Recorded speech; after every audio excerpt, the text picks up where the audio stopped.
আসসালামু আলাইকুম। আমাদের গ্রামের ভাষায় এটাকে বলে চাকরুটি। আর এই রুটি দিয়ে এত মজাদার রেসিপি হয়, সৌদি আরব না আসলে বুঝতেই পারতাম না। যাই হোক, আমি 1 প্যাকেট রুটি নিছি, গোল গোল করে কেটে নিয়েছি। তারপর 3টা ডিম নিলাম। ওই রুটি গোল করে কেটে হাত দিয়ে একটু চেপে ডিমের মধ্যে ওলট পালট করে দিতে হবে আপনার বকিসমতের মধ্যে। আমি হাত দিয়ে চেপে নিয়েছি রুটি, পুরো 1 প্যাকেটই নিয়েছি, কারণ আমাদের এখানে মানুষ বেশি। আপনারা চাইলে আর একটু কমও নিতে পারেন, বেশিও নিতে পারেন। 1 প্যাকেট রুটির মধ্যে আপনার 7, 8টা, 9টা হয়। বকিসমাত নিলাম। যদি এই প্যাকেটের বকিসমাত না পান তাহলে বাংলাদেশে লুজ আছে, মানে চা দিয়ে খায়, ওইটা আপনারা ব্লেন্ডার করে পাউডার করে নিতে পারেন। তারপর রুটি ডিম থেকে তুলে ওইটার মধ্যে ভালো করে নিতে হবে। ডিম যেন বোঝা না যায় যে ডিম দেওয়া হয়েছে। এপাশ ওপাশ ওলট পালট করে ভালো করে মিশিয়ে নিতে হবে।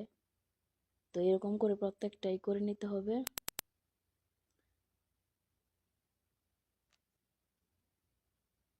আমার সবগুলা করা শেষ।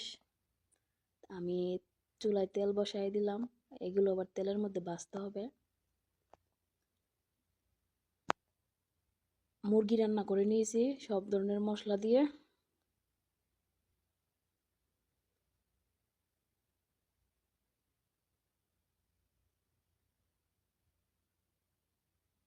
কি সুন্দর করে ফুলছে, তেলের পিঠার মতো।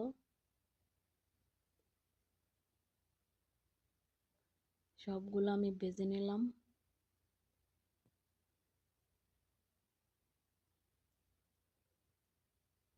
এখন এটার মাছ বরাবর কাটবো। ভিতরে কিন্তু ফোলা।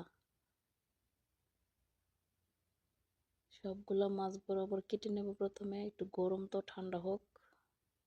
5 মিনিট রেখে দিবেন ঠান্ডা হওয়ার জন্য, নয়তো ধরতে অসুবিধা হবে। আমি মুরগি রান্না করে রাখছিলাম, কাটার সাথে সাথে দেখবেন ভিতরে এরকম আছে, ভিতরে মুরগি ঢুকাই দিবেন, যেটা রান্না করে রাখছেন ওইটা। আর যেটা আপনার 2 রুটি একসাথে মানে জোড়া লাগবো না, ওটার মাঝখানে একটু ডিম দিয়ে দিবেন, ঠিক হয়ে যাব। আর যেটা খুলবো না ওইটা আপনার চামিচ বা ছুরি দিয়ে মাছ বরাবর একটু কাটলেই হয়ে যাব। হয়ে গেল মজাদার রেসিপি। খাইতেও স্বাদ লাগে, ভালোই লাগে। আমারও খুবই পছন্দ, কিন্তু খাই না।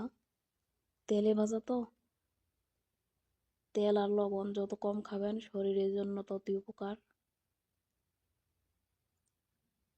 কিন্তু এইখানে সবাই এটা পছন্দ করে। খুবই ভালো খাইতে, কিন্তু তেল দেখে খাই না আর কি। মাঝে মধ্যে মন চাইলে একটু একটু খাওয়া হয়। তো সবাই ট্রাই করে দেখতে পারেন বাসায়।